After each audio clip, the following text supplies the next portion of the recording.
Dari bumi negeri 1000 megalit, obrolan budaya RRI Palu hadir untuk Anda. Assalamualaikum warahmatullahi wabarakatuh dan selamat malam. Senang sekali saya Ratu Balgis bisa hadir menemani Anda semua, pendengar dan pemirsa RRI Net di mana saja berada. Dan di obrolan budaya kali ini kita hadir dengan tema bahasa daerah dalam keadaan darurat. Sudah hadir bersama saya narasumber yang tentunya dalam hal ini kita akan banyak membahas mengenai obrolan kita hari ini, yaitu ada Dr. Rahman Ansyari MPD selaku Sekretaris Dinas Kebudayaan Provinsi Sulawesi Tengah. Assalamualaikum Tuaka. Waalaikumsalam warahmatullahi wabarakatuh. Nabelo Kareba. Alhamdulillah. Assalamualaikum warahmatullahi wabarakatuh dan selamat malam para pemirsa yang ada di Sulawesi Tengah. Baik, dan kita tidak sendiri, kita sudah juga bersama Bapak Dr. Asif M. Hum selaku Kepala Bahasa Sulawesi Tengah, Balai Bahasa Sulawesi Tengah. Assalamualaikum Pak. Waalaikumsalam. Bapak Kareba. Baik. Alhamdulillah. Baik, dan tentunya kalau kita bicara bahasa merupakan ungkapan dan maksud yang menjadi suatu alat komunikasi kita untuk menyampaikan maksud dan tujuan kita kepada orang lain. Begitu juga dengan bahasa daerah yang merupakan sebuah bahasa turun-temurun yang digunakan oleh masyarakat khususnya di Indonesia. Nah, kalau kita bicara dengan tema kita hari ini tentang bahasa daerah yang dalam keadaan darurat, berarti kita akan merujuk pada bahasa-bahasa yang saat ini sedang digunakan di Sulawesi Tengah khususnya ya Pak ya. Nah, saya melihat bahwa saat ini fenomenanya adalah memang bahasa daerah kurang mungkin digunakan atau tidak generasi muda mungkin kurang berminat untuk menggunakannya. Bagaimana menurut Bapak? Iya, topik yang sangat menarik bahwa yang kita diskusikan pada malam hari ini adalah bahasa daerah dalam keadaan darurat. Fakta yang pernyataan itu tidak terangkat tanpa dasar. Yeah. Bahkan secara kasat mata sangat sederhana kita bisa melihat, misalnya di Kota Palu. Di Kota Palu sangat sulit. Saya selama 2 tahun bertugas di Palu sangat sulit untuk menemukan kantong-kantong berbahasa daerah. Itu di Kota Palu. Bahkan kita pun ketika pergi ke daerah pelosok di tingkat kecamatan, di ibu kota kecamatan sangat banyak paling orang tua yang menggunakan bahasa daerah. Yeah. Anak-anak muda sulit berbahasa daerah. Maka itu salah satu gejala kedaruratan bahasa daerah di Sulawesi Tengah, diperparah dengan tidak ada satupun regulasi. Yeah. Regulasi itu adalah vitamin, obat untuk menjaga bahasa. Sangat hampir tidak ada regulasi dan juga pandangan orang tua terhadap bahasa daerah yang negatif. Sangat banyak orang tua yang tidak mengajarkan bahasa pada anak karena ada anggapan bahasa daerah itu tidak penting. Nah, berbagai faktor tadi yang menyebabkan kedaruratan masa depan bahasa daerah tempat kita. Ini tinggal menunggu waktu. Bahasa-bahasa daerah yang ada di termasuk bahasa Kaili yang seharusnya ini bahasa yang akan menghegemoni bahasa-bahasa yang lain, justru menjadi salah satu bahasa yang dalam kondisi tanda petik darurat tadi. Dan untuk itulah mungkin dalam obrolan pada malam hari ini ada Pak Sekretaris, kita bisa membincangkan masa depan bahasa ini akan kita bawa kemana. Kita kubur atau kita lanjutkan. Kira-kira seperti itu. Oke.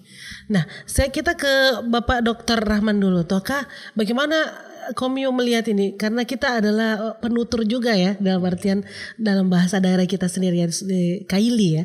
Bagaimana Komio melihat fenomena ini? Kalau kami sih secara tugas ya, Dinas Kebudayaan itu mungkin melihat dari sisi objek Undang-Undang nomor 5. Objek Undang-Undang itu ada 10. Salah satunya bahasa. Jadi bahasa sebagai objek pemajuan kebudayaan ini memang bagian dari tugas kita untuk melihat sampai sejauh mana pemanfaatan, penguatan, kemudian penerapan bahasa yang ada di wilayah itu bisa tetap dijaga dan dilestarikan. Nah, tadi sudah disebutkan sama Kepala Balai Bahasa bahwa saat ini memang ada kedaruratan ya bahasa daerah.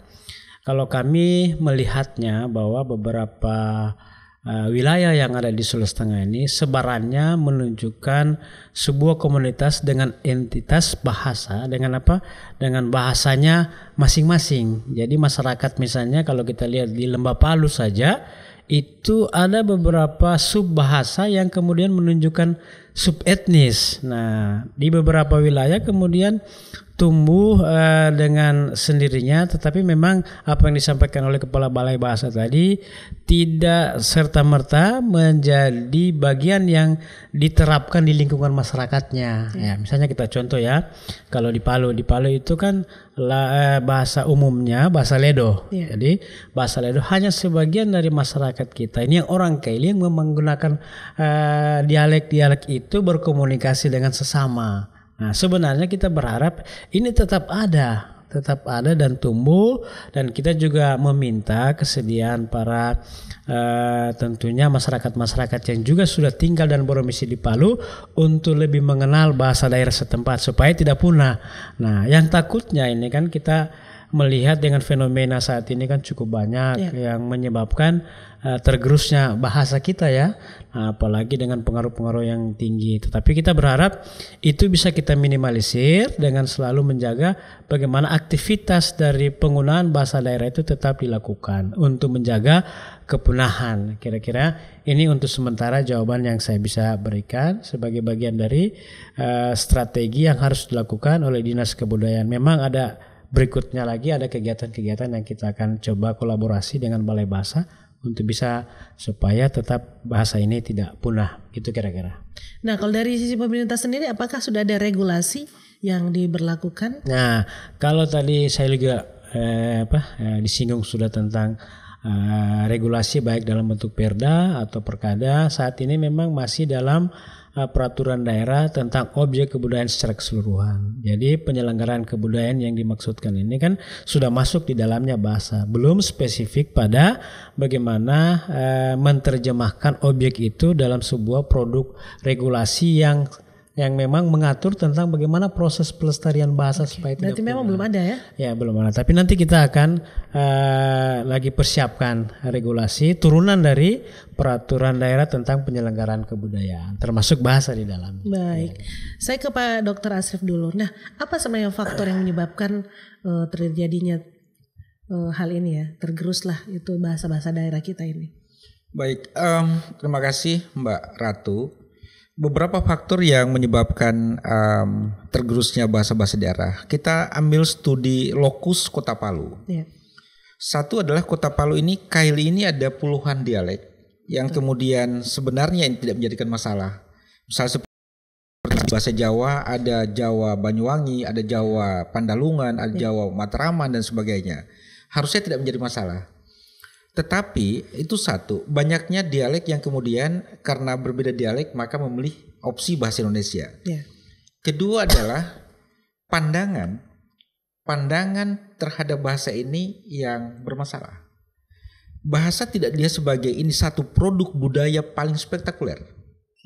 Dibandingkan produk budaya yang lain, di luar agama bukan budaya, bahasa itu adalah produk budaya manusia paling spektakuler. Tidak mudah loh menciptakan bahasa daerah. Betul. Tetapi ketika pandangan untuk produk budaya ini menjadi kurang, maka ini menjadi diabaikan. Misal kita bisa melihat saudara-saudara kita dari Jawa, dari Bugis, Makassar. Bahasa itu adalah harga diri. Bahasa itu ada identitas. Bukan orang Bugis kalau tidak berbahasa Bugis. Nah, itu yang muncul di batiniah mereka. Bukan orang Bali kalau tidak bisa berbahasa Bali. Maka orang Bali di Sulawesi Tengah walaupun tidak pernah ke Bali, mereka akan sangat fasih berbahasa Bali. Karena bahasa Bali atau bahasa daerah tidak sekadar alat komunikasi. Harga diri, kehormatan, dan identitas. Nah, ketika anggapan ini menjadi pudar, maka ini akan menjadi hilang. Ini bermasalah bagi kita. Itu kedua. Ketiga, saya tidak bersepakat misal karena Kota Palu adalah kota metropolitan. Surabaya lebih metropolitan. Bandung jauh lebih metropolitan. Tapi bahasa Sunda, semua orang Bandung tahu bahasa Sunda. Semua orang Jogja kurang metropolitan apa coba? Semua mahasiswa Indonesia bahkan dunia ada Jogja. Tapi yang datang ke situ semua tahu bahasa Jogja. Nah, mari kita balik paradigma kata metropolitan. Jangan berlindung di balik kata metropolitan Palu. Enggak, itu tidak berterima. Beberapa hal yang lain secara regulasi, kampus-kampus kita juga perlu hadir. untuk melihat ini. Kita tidak memiliki prodi bahasa daerah. Sampai hari ini. Alhamdulillah nih kemarin baru kami tanda tangani kerjasama dengan Unismu untuk pendirian pembukaan prodi bahasa daerah. Karena SDM di sekolah tidak memiliki SDM guru bahasa daerah. Betul. Mudah-mudahan dari berbagai lembaga, Dinas Kebudayaan, RRI, ini kami berterima kasih sekali semua kepada RRI, kepada Dinas Kebudayaan. Gerakan ini untuk mencegah kedaulatan ini, kita semua harus bergerak. Tidak bisa hanya dengan Balai Bahasa, hanya dengan Dinas Kebudayaan. Semua kekuatan kita harus hadir. Tokoh masyarakat, tokoh budaya. Banyak faktor. Di kita tidak ada satupun pemerintah yang ada hari berbahasa daerah. Selain di Salakan. Salakan itu Rabu berbahasa Banggai. Kita tidak ada. Coba ke daerah-daerah kota lebih metropolitan. Rabu Nyunda, baju harus Sunda, musik harus Sunda, bahasa harus Sunda. Di mana-mana itu diterapkan. Kita belum ada regulasi seperti itu untuk memperkuat posisi bahasa daerah kita. Banyak faktor yang membuat kedaulatan ini. Itu yang kami lihat dan itu yang terjadi di masyarakat. Oke. Nah, bicara soal bahasa, kita skopnya untuk Sulawesi Tengah sendiri, sebenarnya ada berapa bahasa yang sudah mulai berdasarkan penelitiannya? Data terakhir tahun 2006 itu ada 21 bahasa daerah. Dan data hasil kajian kami terbaru 2024 sekitar 40 bahasa daerah. 40 itu 10 bahasa urban, 30 bahasa lokal. Tetapi ini belum divalidasi oleh kementerian. Kami sedang ajukan ada penambahan 10 bahasa baru yang versi kami yang belum divalidasi oleh pusat. Ada 10 dialek yang tadinya disebut dialek kemudian berubah menjadi bahasa. Tentu itu ada kajian linguistik untuk itu. Nah dari semua tadi itu ada sejumlah bahasa yang sangat beresiko tinggi. Nomor 1 bahasa Toli. Bahasa Toli ini bahasa yang paling beresiko. Ini sakratul maut bahasa ini. Kemarin juga saya bertemu tokoh-tokoh Toli-Toli di Hotel Sultan Raja, kami panggil. Saya katakan sampaikan pada Pak Bupati. Ini bahasa sakratul maut. Totoli namanya. Totoli. Orang Totoli justru berbahasa daerah lain, bukan bahasa daerah. Kedua, bahasa Kaili. Bahasa Kaili ini kalau tidak dijaga, maka akan muncul stereotip ini bahasa orang gunung. Karena orang kota tidak berbahasa Kaili. Nah, ketika stereotip akan seperti itu, ini akan sangat merugikan masa depan bahasa ini. Ketiga adalah masih bagus tapi berisiko adalah bahasa Bungku dan bahasa Mori. Karena di kawasan pertambangan jumlah penduduknya sedikit, pekerja yang datang jauh lebih besar dari penduduk lokal. Ini bakal mencerai-beraikan komunitas berbahasa itu. Jadi kami telah memetakan bahasa yang semua terancam punah, tapi bahasa yang masih mengalami situasi lebih baik adalah bahasa Banggai, bahasa Bajo, bahasa Pamona. Walaupun di ibu kota kecamatan juga pada mudah menjadi pasif. Sebaliknya bahasa-bahasa yang lain itu sangat berisiko dalam kondisi ini. Seperti itu. Wah, luar biasa ya. Berarti saat ini kalau untuk Kaili juga sudah masuk. Kalau di Kaili sendiri bahasa apa saja itu? Kaili kan itu satu betul. Terima kasih Mbak Ratu. Di Kaili itu ada Kaili, misalnya Kota Palu ada Kaili Ledo. Ada di Balai Bahasa itu Kaili Tara. Kaili Tara itu nyebrang ke Parigi. Betul. Kok Parigi? Ya karena Fatutela dengan Parigi itu ya sebelahan, lurus tuh naik gunung sudah sampai di Parigi. Betul. Terus ada Kairai Pantai Barat, Kaili Unde, Kaili Da, sangat banyak. Andai kata kita bisa buat peta perkelurahan di Kota Palu, kita akan sulit menemukan zona hijau bahasa Kaili. Andai kata kita bikin peta, saya lagi dengan kawan-kawan di Balai Bahasa itu mau buat peta Kota Palu, perkelurahan, dan akan buat titik-titik warna di manakah yang masih ada nutrisi bahasa Kaili di peta itu. Misal mungkin di daerah Donggala Kodi ini masih hijau. Kita akan buat peta hijau, tapi sebagian kota itu zona merah semua. Dan apakah ini akan menghijaukan merah? Jangan-jangan akan memerahkan yang hijau. Nah, itu dia. Baik. Berarti sudah sampai dipetakan seperti itu ya Pak ya? Kedepannya akan buat peta sampai sedetil itu untuk dibawa ke pemerintah. Mari kita lihat situasi kita nih. Begitu ya, luar biasa. Baik. Saya ke Bapak dulu. Nah, kalau di pemerintahan sendiri kan ini akan insya Allah ya akan regulasi gitu. harusnya berarti akan ada kalau dibilang program-program yang harusnya, apakah sudah ada rancangan program kira-kira yang akan dibahas di tingkat stakeholder sendiri? Ya. Kalau di kami ya, yang pertama tadi kan saya sudah sebutkan, Perda kita kan sudah ada untuk penyelenggaraan kebudayaan. Nanti tinggal turunan dari Perda itu sudah nanti spesifik ke pelestarian bahasa, kita upayakan akan segera kita rumuskan dan ditetapkan oleh pemerintah daerah dalam rangka memaksimalkan fungsi penerapan bahasa daerah di wilayah masing-masing yang memang komunitasnya memiliki bahasa itu. Kemudian tentunya kami sudah berupaya saat ini bagaimana memaksimalkan kegiatan-kegiatan yang menunjang agar bahasa itu tetap ada, ini lagi kita lakukan. Jadi kita lakukan termasuk misalnya kami lakukan workshop pembinaan para pelaku-pelaku terutama yang memang bisa dianggap mencoba membuat rumusan dari kamus-kamus bahasa daerah yang ada di wilayah Sulawesi Tengah, baik itu bahasa Tara, Ledo, Rai dan seterusnya. Ledo kan sudah ada, kemudian Rai, Tara dan seterusnya. Kita berharap semua ini ada. Karena nanti ini menjadi bagian seperti yang disebutkan Pak Kepala tadi, menunjukkan identitas dari masyarakat yang memiliki karakteristik wilayah dan bahasa itu. Sebenarnya kalau kita mau lihat dari bahasa kita sudah bisa menafsirkan ada hubungan apakah kekerabatan mungkin pada saat itu menyangkut kerajaan atau ada hubungan perkawinan. Kenapa kemudian Parigi itu tembus ke Laswani, tembus ke Tondo sebagian. Yang menarik kalau di Talise itu Tombolotu itu ada dua bahasa, naik ke sedikit dia Tara, terus sedikit dia Rai, belok sedikit ke sana itu ada Rai, masuk lagi ke sana Tara dia. Jadi semakin banyak wilayah-wilayah yang menunjukkan sebaran dari masyarakat yang menunjukkan komunitas-komunitas tertentu dari dialek bahasa itu. Nah, sebenarnya tadi yang sudah disebutkan pemetaan itu juga penting untuk dilakukan. Nah, kemudian kita juga lagi coba untuk menyusun bagaimana caranya ada semacam keinginan bersama masyarakat untuk membuat sebuah aktivitas kebudayaan dalam rangka pelestarian, termasuk stand up komedi dari beberapa dialek bahasa yang digunakan. Walaupun berbeda, tinggal ini mau dicari jurinya. Persoalannya mau dicari juri. Siapa yang menentukan bahasa ini benar dan tepat? Misalnya ketika Tara dibuat stand up komedi, Rai dibikin stand up komedi, Ledo dibikin stand up komedi.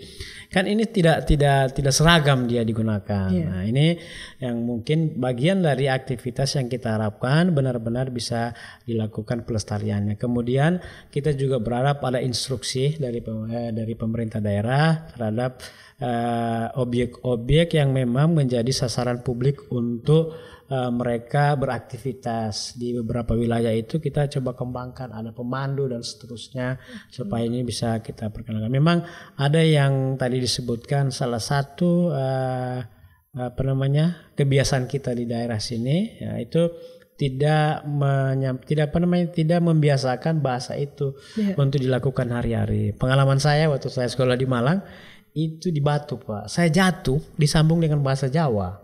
Apa mau dijawab? Kan susah. Kalau di Palu kalau jatuh ditanya bahasa Indonesia, Pak. Kenapa, Pak? Ini disambung itu rata-rata biar di kampung-kampung. Tapi kalau di Jawa disambung dengan bahasa apa yang mau dijawab, Pak? Bahasa kita buru-buru berdirikan motor tidak apa-apa langsung pergi.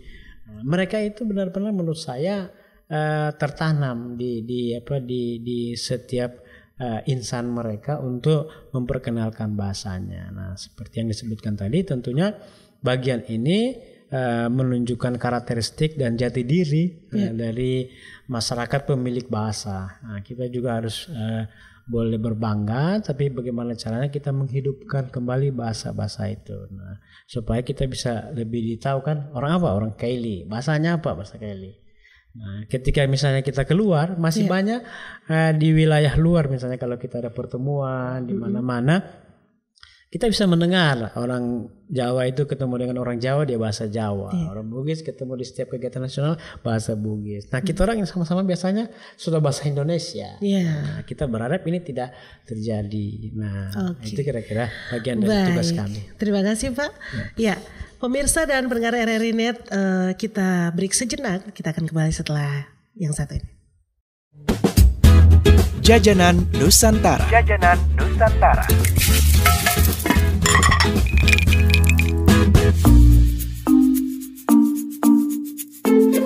Sahabat budaya, kalau Papua memiliki papeda, Palu, kota yang terletak di Provinsi Sulawesi Tengah, juga memiliki panganan tradisional yang diolah dari sagu. Tabarodangi namanya. Makanan tersebut terbuat dari sagu dan dijadikan kudapan pilihan bagi masyarakat sekitar. Tabarodangi memiliki sebutan lain. Masyarakat Kota Palu menyebutnya juga dengan nama jepah. Cemilan ini sangat khas karena proses pembuatannya masih tergolong tradisional. Hanya menggunakan tungku dan juga belanga yang terbuat dari tanah liat. Dengan mempertahankan ciri khas dari proses pembuatan serta alat-alat masak yang digunakan, dipercaya dapat menjaga kualitas rasa dari tabarodangi. Terbuat dari campuran sagu dan kelapa parut, kudapan ini juga disajikan dengan tambahan isi di dalamnya. Pembeli dapat memilih antara ikan dan gula merah sebagai isinya. Walaupun sempat sulit dijumpai, tabarodangi saat ini mulai dijual di beberapa sudut di Kota Palu, seperti di Taman Ria dan juga sepanjang Jalan Cumi-Cumi. Deretan ibu-ibu dengan tungku dan belanganya mulai terlihat ramai di pinggir jalan di kala sore datang. Ini menjadi pemandangan unik dan khas saat berjalan-jalan di Kota Palu. Serunya lagi sahabat budaya, tabarodangi dibuat langsung di tempat. Jadi para pembeli bisa melihat langsung proses pembuatan dari awal hingga akhirnya siap untuk disantap. Kudapan ini sangat pas untuk dijadikan teman bersantai sore-sore ataupun jadi pelengkap obrolan santai bersama orang-orang terdekat di waktu senggang. Nah, kalau sahabat budaya penikmat olahan dari bahan dasar sagu, tabarodangi harus ditambahkan ke dalam daftar wisata kuliner ketika berada di Kota Palu.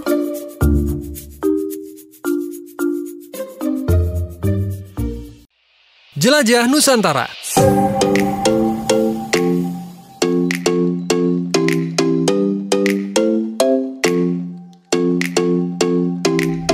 Pantai Parai Tenggiri adalah salah satu objek wisata yang terletak di Kecamatan Sungai Liat, Kabupaten Bangka, Kepulauan Bangka Belitung. Tepatnya berada di Desa Sinar Baru yang kira-kira berjarak 30 km di sebelah utara Kota Pangkal Pinang. Pantai ini sahabat budaya memiliki kontur tanah yang landai dengan ombak yang relatif kecil. Pantai Parai Tenggiri memiliki hamparan pasir putih yang masih bersih dan batu-batu granit yang alami. Batu-batu tersebut mempunyai ukuran yang cukup besar dan juga bersifat alami, sehingga makin menambah kesan eksotiknya. Kawasan pantai ini ditetapkan sebagai kawasan wisata hijau atau yang dikenal dengan sebutan Parai Green Resorts. Hal ini disebabkan karena pengelola sangat memiliki kepedulian yang besar terhadap usaha penyelamatan lingkungan, yakni dengan cara mengurangi penggunaan bahan-bahan yang dapat mencemari wilayah pantai. Hal ini terlihat dari lingkungan pantai yang bersih dan tertata asri serta beberapa penjaga pantai yang memantau pengunjung yang berenang agar tidak terjadi hal-hal yang tidak diinginkan.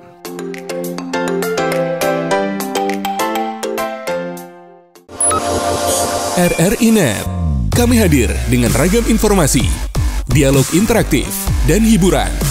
Dari Pro 1, Pro 2, Pro 3, Pro 4, dan Voice of Indonesia. RRI.net di IndiHome TV, aplikasi RRI Digital, dan portal berita rri.co.id.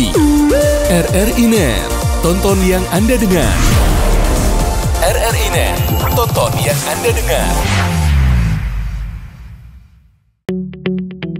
RRI Digital, dengan tampilan baru, berbagai konten kolaborasi dari berbagai program nasional, termasuk siaran visual langsung, siaran radio langsung, daftar putar musik, podcast, berita video, dan berbagai fitur interaksi pengguna dalam permainan. Berbagai konten menarik seperti suka, komentar, dan berbagi, serta obrolan langsung dengan penyiar dan pengguna. Pesan langsung dan fasilitas obrolan pribadi antara pengguna aplikasi juga tersedia. RRI Digital tersedia di Google Store dan App Store. RRI Digital.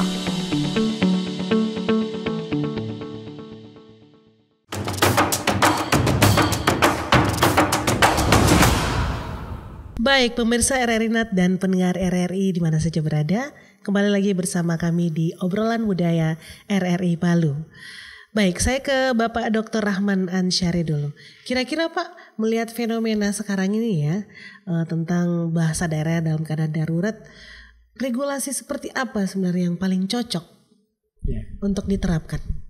Saat ini memang kita ada dua pilihan, karena kalau menyusun regulasi kalau dia peraturan daerah itu kan cukup panjang prosesnya. Nah, kemudian kalau dia dalam bentuk perkada, peraturan gubernur itu juga tidak terlalu panjang. Nah, kita berharap nanti ke depan ini rumusan peraturan gubernur yang segera kita buat dalam rangka pelestarian bahasa ini. Paling tidak untuk nanti mengatur pelaksanaannya ada surat edaran. Jadi surat edaran yang akan diberikan kepada tingkat pimpinan daerah di kabupaten kota untuk menerapkan sesuai dengan bahasa yang berkembang di sana. Jadi ini yang kita upayakan sesegera mungkin untuk kita rumuskan dan tetapkan sebagai langkah agar supaya apa yang dimaksudkan kedaruratan bahasa ini tidak terjadi. Nah, kita berharap seperti itu ya untuk pemerintah daerah. Nah, ada beberapa juga kemudian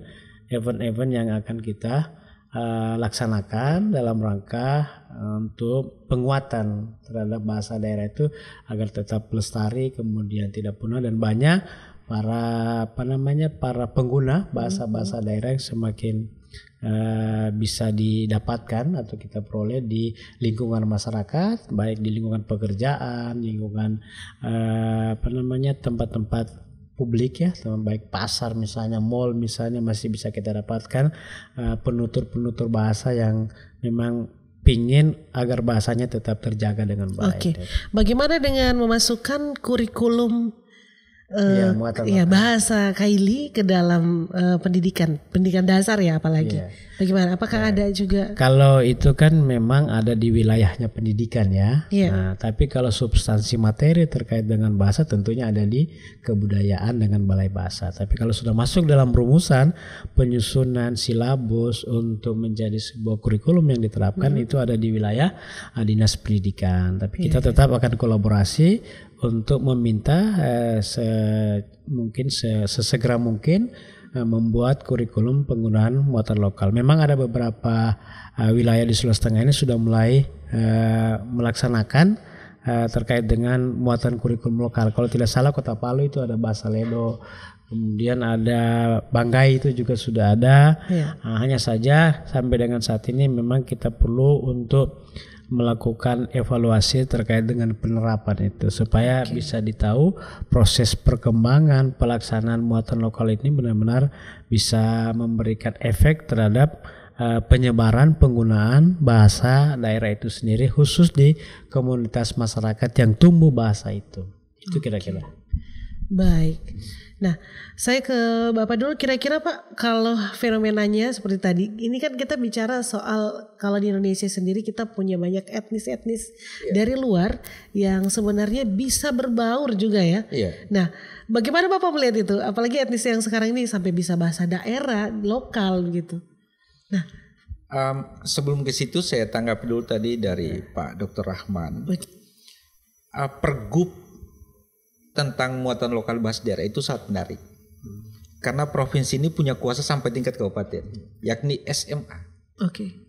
Andai kata Pak Gubernur menetapkan Jumat atau Rabu atau Kamis berbahasa daerah, maka tidak hanya di Kota Palu, tapi seluruh SMA di semua kabupaten akan berbahasa lokal mereka. Justru pelajaran muatan lokal paling menarik itu jangan di kurikulum, pembiasaan. Betul. Kurikulum itu repot. Guru bertambah bebannya, siswa akan diajar secara kaku. Tapi kalau pembiasaan berbahasa, ada 1 hari berbahasa misalnya. Karena bahasa itu tidak di sekolah sebenarnya, tapi pembiasaan gunakan terus menerus, maka orang akan belajar secara otodidak. Jadi tidak melalui pelajaran di sekolah yang super kaku, tetapi melalui proses digunakan hari-hari. Jadi yang tidak tahu pada akhirnya akan menangkap, yang kurang lancar akan belajar dari yang lancar. Karena ada kewajiban 1 hari berbahasa daerah. Itu menarik kalau pergub. Kedua, kalau kemudian fenomena lintas batas kultural, saya ini anak saya lahir di Ambon. Belajar bahasa Ambon, Melayu Ambon. Di usia ke 5 tahun pindah ke Jawa. Baru masih asik-asiknya belajar Melayu Ambon, belajar bahasa Jawa. 2 tahun di Jawa, mulai pakai nge di Surabaya, di Sidoarjo, pindah ke Palu. Iya. Sekarang anak saya belajar Kailedo di TK Putra Kali Permata Bangsa. Itu salah satu TK yang cukup bagus pelaksanaan muatan lokal. Anak saya itu kalau jalan, wawancara siapa ke bahasa Kaili? Bapak ikan bahasa Kailinya apa?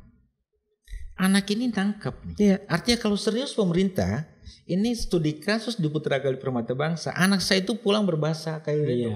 Bau-bau. Dan logatnya itu logat yang dipakai, bukan Rai atau Tara. Nah, apa pesannya? Justru kebahagiaan bagi saya jika anak saya ketika tinggalkan Palu atau di sini tahu berbahasa sini. Pada saat yang sama, sebagai saya masyarakat trans urban pindah-pindah antar kota, di rumah wajib berbahasa daerah saya pada anak saya. Maka anak saya itu belajar 2 bahasa daerah sekaligus, bahasa Kaili dan bahasa daerah saya. Karena satu kebahagiaan bagi anak saya akan berkata, saya pernah di Palu, saya tahu bahasa Palu. Seperti tadi nih, yang kuliah di orang Papua, coba sebaiknya ketika pulang ke Papua, bisa berbahasa. Penanda bahwa pernah di Palu, dia bisa berbahasa Kaili. Saya harapkan anak saya ini, penanda pernah di sini, dia harus bisa berbahasa Kaili. Satu kenikmatan, bukankah kita semakin tahu bahasa, semakin banyak kosakata dan kearifan yang kita kenali. Kata UNESCO nih, anak yang bisa berbahasa lebih dari 1, kecerdasannya akan lebih meningkat dibandingkan yang cuma tahu 1 bahasa. Dan itu tidak harus bahasa Korea, tapi tahu bahasa Kaili, tahu bahasa Moma, tahu bahasa Pipikoro, tahu bahasa Pamona. Itulah keragaman bahasa. Karena di tiap bahasa ada kearifan dan pengetahuan lokal. Kira-kira seperti itu untuk masyarakat multi etnis di antar kota. Nah, sekarang kan kalau kita melihat generasi muda itu mungkin mereka malu berbahasa daerah, karena seperti kata Bapak tadi, ujung-ujung akan menjadi orang kampung itu kalau pakai bahasa daerah. Kan itu yang selalu kalau dilihat lah anak-anak sekarang seperti itu, bahwa yang paling keren itu adalah bahasa Jakarta mungkin. Ya, seperti itu. Nah, bagaimana kita merubah pola pikir mereka ini, apalagi generasi muda sekarang ini? Iya, ini menarik sekali nih. Pandangan itu cuma di beberapa provinsi yang tadi senomanianya sudah menjangkiti batinnya. Orang Bugis tidak, orang Makassar tidak, orang Jawa apalagi. Anak mudanya justru lagu-lagu mereka viral dalam bahasa daerah. Orang Madura tidak, orang Bali, orang Jawa tidak menghinggapi gangguan psikologis itu. Betul. Nah, apa yang kita perlakukan? Saya selalu menyimak siaran RRI pakai bahasa daerah. Iya. Radio Al Khairat bahasa daerah. Saya mengapresiasi mereka. Kita semua harus bergerak. Tapi sayangnya mungkin suatu saat anak muda yang jadi supaya masuk ke mereka. Ini kan yang penyiarnya orang tua, yang juga merespon orang tua. Betul. Coba kita hadirkan anak muda Kaili, mereka yang berbicara, sapa-sapa juga kawan-kawannya mereka, supaya problem kita kan ditunas. Betul. Balai bahasa itu menggunakan kata tunas bahasa ibu. Kenapa tunas? Ketika pohon-pohon tua tumbang, harus ada tunas. Yang bahaya adalah ketika pohon tua tumbang, tunas tidak kita siapkan, disitulah kita akan pasang batu nisan bahasa daerah. Tapi sepanjang batu nisan tunas kita siapkan, tumbang tua ini akan muncul tunas. Itulah tadi di siaran radio berbahasa daerah misalnya. Ayo mereka nih, apakah kita panggil dari Donggala sana atau Donggala Kodi misalnya atau siapapun, supaya mereka baku sapa. Kita lihat apakah orang Palu anak mudanya masih mau merespons misalnya. Jadi tidak bermain pada tataran yang tua-tua. Ini kan tinggal tunggu 10-20 tahun ke depan nih, yang muda-muda. Nah, Dinas Kebudayaan, media-media, berbagai radio, televisi yang saya lihat, seniman, kawan-kawan saya seniman mereka, Pak Bang Adi Tangkilisan katakan, ini gerakan ini harus semua orang. Jangan cuma 1 orang, harus kita semesta. Gerakan untuk militansi berbahasa daerah. Itu yang muncul pada orang lain, orang tua kita juga kita perlu mengedukasi orang tua. Jangan cuma orang tua yang tahu. Bukan anak yang tidak mau belajar, tapi orang tua yang tidak mengajarkan pada anak. Betul. Jadi bukan anak sebenarnya. Ya, apakah ini bisa juga karena faktor orang tua yang sudah berbeda etnis gitu, beda suku ya? Mungkin karena ada suku lain juga menikah ya, antara 2 suku, akhirnya untuk mempersatukan bahasa itu akhirnya pakai bahasa Indonesia saja di rumah. Karena itu terjadi di saya juga, Bapak Kaili, Ibu Manado, ya harus pakai bahasa Indonesia gitu di ini. Itu yang terjadi. Gitu. Salah satu penyebab memudarnya bahasa daerah adalah karena kawin silang. Iya. Tetapi kalau terjadi di Makassar mungkin, walaupun kawin silang, akan tetap tahu bahasa Makassar. Kalau terjadi Jawa, walaupun kawin silang, akan tetap bisa berbahasa Jawa. Karena komunitas ya masih berbahasa. Faktor rumah itu faktor kedua, tapi lingkungan yang utama. Karena bahasa ini kan lingkungan nih. Satu langkah dengar yang jualan kue pakai bahasa, tiba di tukang ojek pakai bahasa. Maka tidak hanya orang tua di rumah, tapi komunitas yang akan mengajarkan kita bahasa itu. Jadi itu salah satu faktor, tapi tidak menjadi faktor utama kepunaan bahasa. Oke. Baik. Berarti tidak mesti yang bersalah adalah di dalam keluarga itu ya, tapi lingkungan. Tapi kan Pak, kalau saya lihat fenomenanya malah di lingkungan anak-anak muda sekarang malah memang sama sekali tidak ada bahasa daerah. Mungkin mereka tidak merasa bangga berbahasa daerah. Nah, apakah itu yang harus ditanamkan? Salah satu gerakan yang harus ditanamkan bangga berbahasa daerah, karena itu sudah tergerus. Kalau sudah dia pakai bahasa kayak orang kampung. Ada bahasa-bahasa seperti itu. Bagaimana Bapak melihat? Ya, artinya program bangga berbahasa daerah ini harus segera direalisasikan. Jadi bukan bangga menggunakan produk Indonesia saja, bahasa daerah yang harus kita lakukan.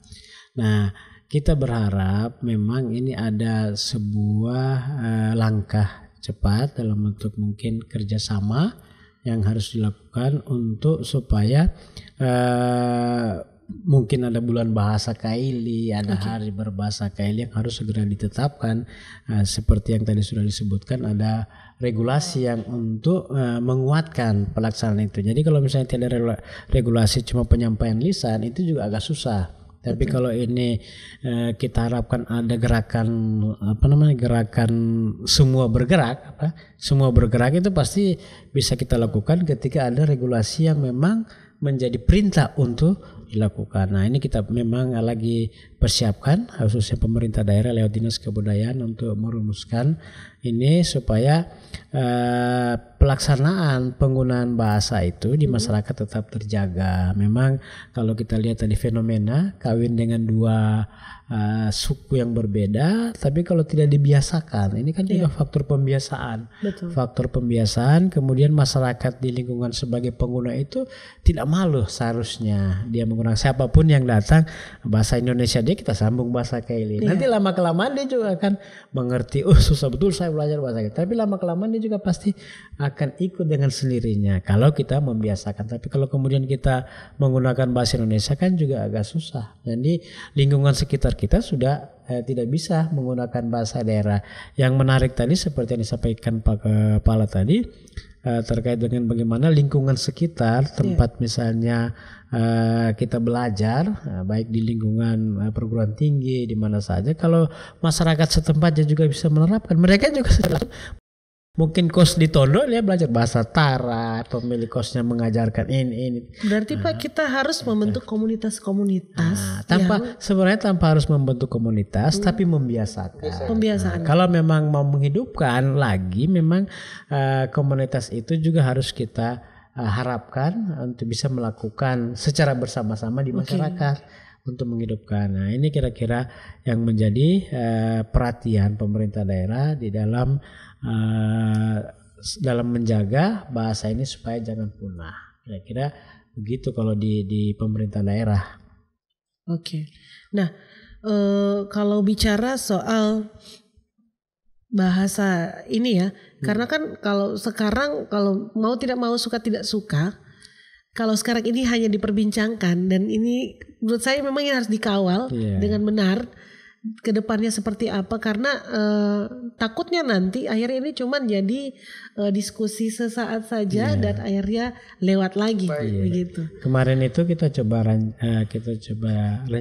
rancang beberapa aktivitas kebudayaan, kemudian kita buat kampung kebudayaan misalnya.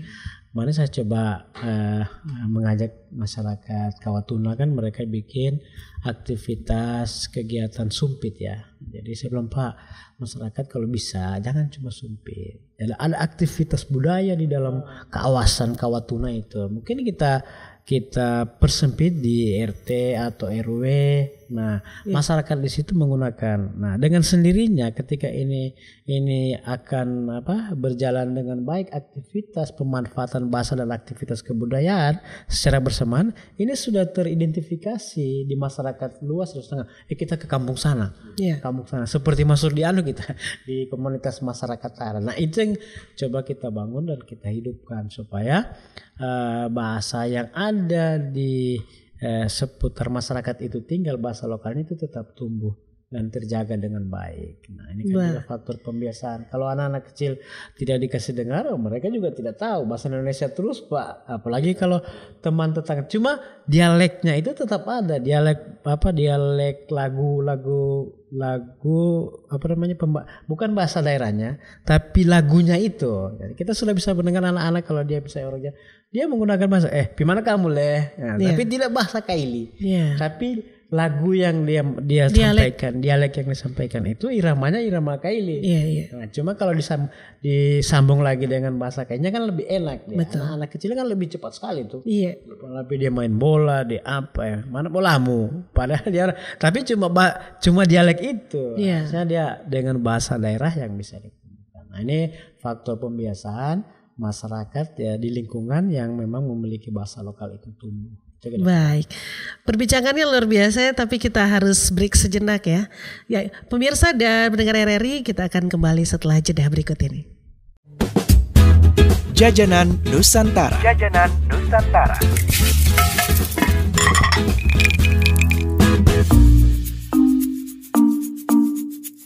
Sahabat budaya, kuliner asal ranah Minang tidak hanya memiliki rasa gurih dan kaya akan rempah, tetapi ternyata ada pula makanan Sumatera Barat yang bercita rasa manis dan lezat, yaitu kue bika. Kue bika jadi cemilan khas di daerah Koto Baru, Sumatera Barat. Nama bika adalah kependekan dari biskuit Koto Baru asli. Ada salah satu bika yang terkenal di Bukit Tinggi, yaitu Bika Talago.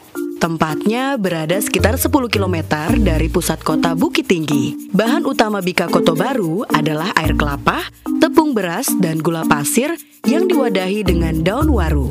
Bentuknya lebih mirip kue apem daripada bika Ambon yang memiliki tekstur berlubang-lubang seperti sarang tawon. Perbedaan lainnya dengan bika Ambon adalah cara pembuatannya. Bika Ambon diolah dengan cara dikukus, sedangkan bika Koto Baru diolah dengan cara dibakar atau dipanggang di atas tungku api dan beralaskan daun jati. Apabila sahabat budaya berkunjung ke Bukit Tinggi, kue bika bisa kamu dapati di sepanjang ruas jalan tersebut. Mulai masuk dari daerah Kayu Tanam hingga ke Koto Baru Padang Panjang, kuliner khas ini sangat banyak dijual di pinggir jalan. Dijamin, sekali coba pasti ingin nambah lagi. Jelajah Nusantara.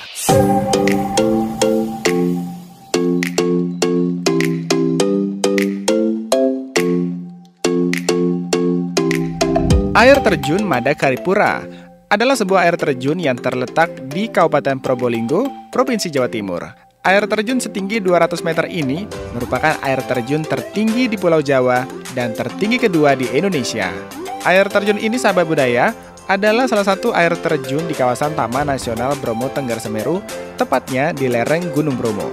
Air terjun Madakaripura berada di ujung lembah sempit dan berbentuk ceruk yang dikelilingi tebing-tebing curam yang meneteskan air pada seluruh bidang tebingnya seperti layaknya sedang hujan.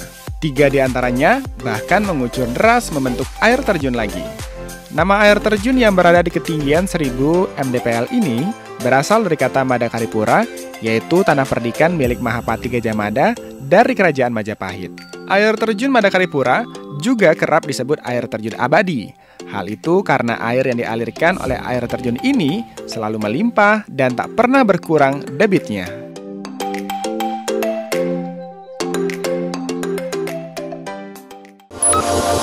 RRI Net. Kami hadir dengan ragam informasi, dialog interaktif, dan hiburan.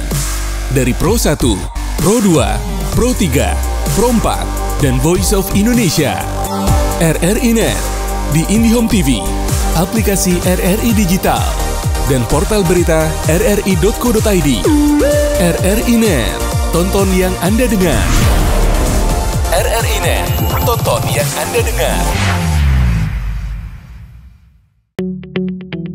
RRI Digital, dengan tampilan baru, berbagai konten kolaborasi dari berbagai program nasional, termasuk siaran visual langsung, siaran radio langsung, daftar putar musik, podcast, berita video, dan berbagai fitur interaksi pengguna dalam permainan. Berbagai konten menarik seperti suka, komentar, dan berbagi, serta obrolan langsung dengan penyiar dan pengguna.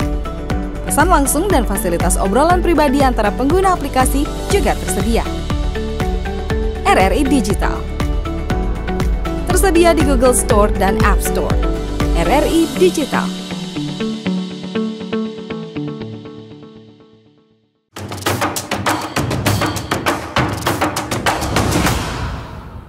Kembali lagi bersama kami di obrolan budaya RRI Palu, dan kita masih tentunya mengobrol dengan dua narasumber yang luar biasa. Baik, saya ke Bapak Pak Ansari dulu ya. Nah, terkait dengan fenomena sekarang ini, regulasi apa kira-kira yang tepat untuk diterapkan lah gitu?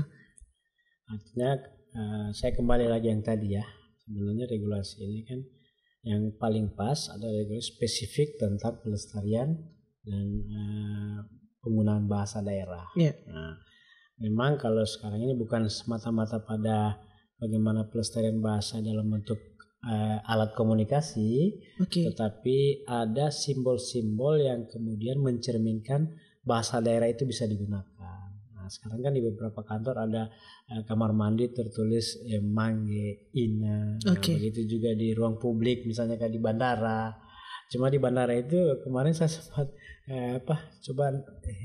saya simak, kok yang sampaikan ini bukan orang paham Kaili. Karena ada beberapa kata itu seperti bukan ini orang Kaili yang menyampaikan. Justru dia punya irama dan penyambutan itu tidak kenal seperti dialek aslinya. Nah, berarti ada penerapan penggunaan idiom gitu Pak ya? Ya, penggunaan idiom di ruang-ruang publik. Nah, ini kan secara tidak langsung sebenarnya bentuk dari keinginan pemerintah untuk melestarikan. Nah, kalau misalnya kita bikin ada ruang publik lain, misalnya di mall, masuk mall itu apa nama bahasa Kailinya? Kalau di daerah-daerah lain sudah menyebutkan, ya kan? Sudah menyebut kalau masuk di kantor ini. Kemudian ada pesan-pesan dari instansi, misalnya kalau di pajak, kalau di selatan tadi sudah ada kan bahasa Makassar tentang bagaimana bayar pajak. Nah, kemudian kita di Palu juga sudah mulai, saya lihat ada beberapa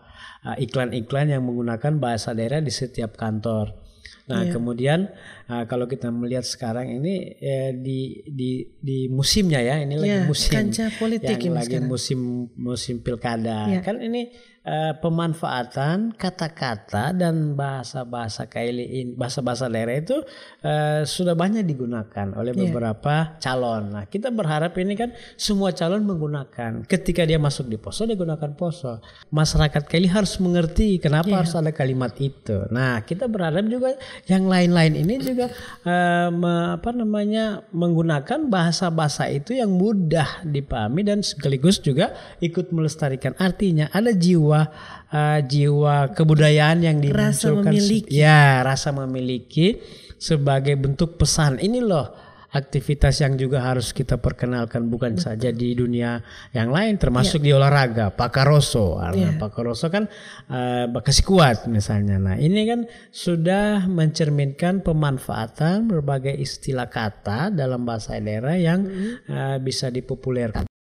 Nah, ini kan bentuk pelestarian kan? Betul. Nah, bentuk pelestarian bahasa. Nah, kita berharap masyarakat juga mulai mengerti. Nah, sedangkan calon-calon saja, pimpinan calon-calon saja yang mau maju baru menggunakan bahasa itu, kenapa tidak di masyarakat setempat menggunakan itu, baik mungkin menggunakan dalam bentuk online pesan ojek online, dia rubah lagi versi bahasa Kaili, kemudian ada transaksi di di restoran atau di mana menggunakan bahasa Kaili. Nah, ini kan secara tidak langsung membuat orang akan terkesima. Nah, kalau kita mau lihat sebenarnya di kita ya, jujur saja sudah mulai Pak. Nah, pemanfaatan media produk dari tradisi lokal. Nah, ada beberapa hotel sudah menggunakan irama-irama Kaili dengan bahasa pesan Kaili, lagu-lagu Kaili diputar. Nah, cuma kan saya mengharapkan kalau kita misalnya di Jawa Barat kan kalau masuk di warung makan di mana langsung Sunda angklung gitu, ting ting ting, terasa terasa betul dia. Kita ada di sini loh. Nah, ini kita mau munculkan juga bagaimana orang yang datang merasa saya ini betul-benar ada di Palu loh. Ini loh Palu. Bukan karena makan kaledonya saja, tapi yang lainnya. Itulah kira-kira bentuk dari keinginan sebagai salah satu implementasi dari harapan pemerintah daerah selain dari regulasi, dan ada juga pesan-pesan yang bisa digunakan oleh di ruang publik maupun instansi pemerintah untuk mencoba melestarikan agar supaya tidak punah dari bahasa-bahasa itu, kira-kira kalau dari pemerintah daerah. Ya, oke, saya ke Pak Dr. Asrif dulu. Ini bicara soal fenomena orang-orang yang mengganti identitas ya. Ada stigma buruk seperti itu ya?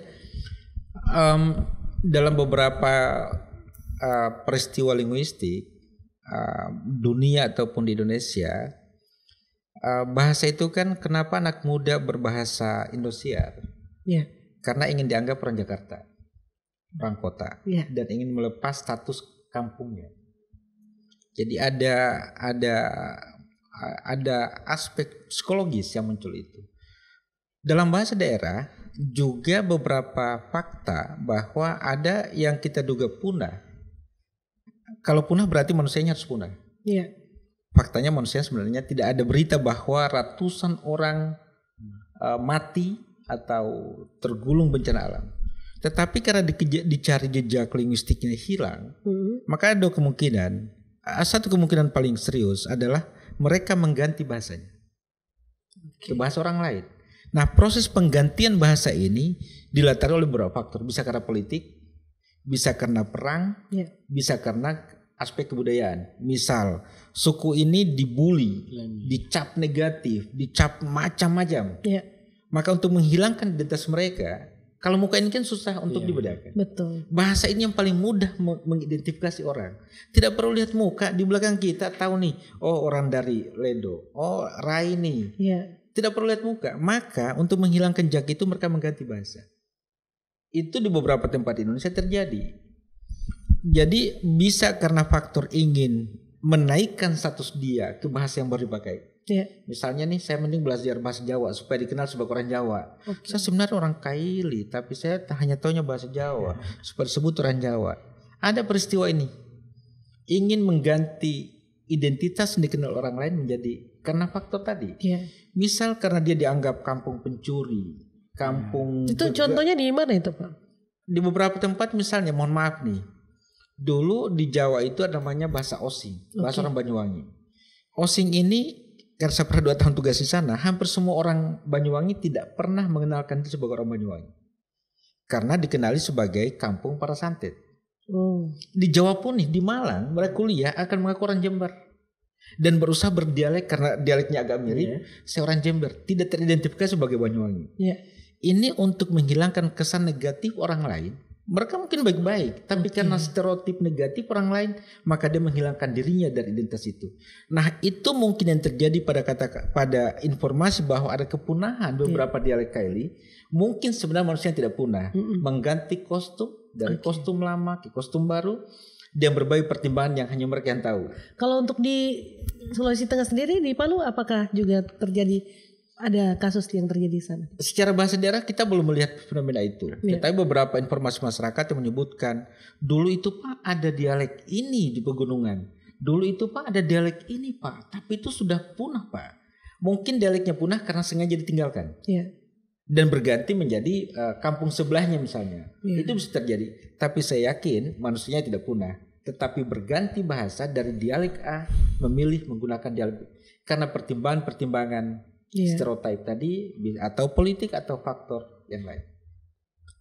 Oke. Nah, kalau bicara tadi ada informasi bahwa bahasa Njedu di Enu ya, itu katanya sudah punah. Itu bisa diceritakan sedikit? Iya, memang beberapa balai bahasa tidak punya kemampuan, tidak memiliki bahan analisis karena sudah tidak menemukan dialek itu. Tidak hanya dialek itu yang kami peroleh bahwa sudah punah, tapi kami mau teliti bagaimana kalau kemudian data itu sudah tidak ada. Nah, ini yang itulah kemudian pencatatan itu penting kita lakukan. Misalnya balai bahasa itu ada majalah berbahasa daerah. Ini kita dokumentasikan bahasa-bahasa nih supaya esok lusa ketika punah masih ada rekaman tulisan atas bahasa itu. Nah, jadi ini kan tidak rekaman tulisan. Betul. Maka sekali punah selama tinggal kita tidak memiliki alat rekonstruksi untuk mengembalikan bahasa ini karena bahan baku bahasa itu tidak kita simpan. Nah, makanya ketika hilang kita sulit melacaknya karena siapa yang masih menuturkan. Sudah punah, ya berarti ini sudah benar-benar hilang. Tetapi proses perubahannya kami yakin tidak pernah ada berita di Sulawesi Tengah terjadi bencana luar biasa yang memusnahkan suku ini, belum ada. Maka dugaan kuat kami adalah masyarakatnya berpindah bahasa dari bahasa Jedu ke bahasa yang lain, entah bahasa apa yang mereka beli. Tapi memang tidak sampai di situ penelitiannya ya, bahwa tidak apakah orang-orangnya ini memang sudah pindah. Betul. Berarti penuturnya memang sama sekali kita sudah tidak bisa diidentifikasi lagi ya. Betul. Baik.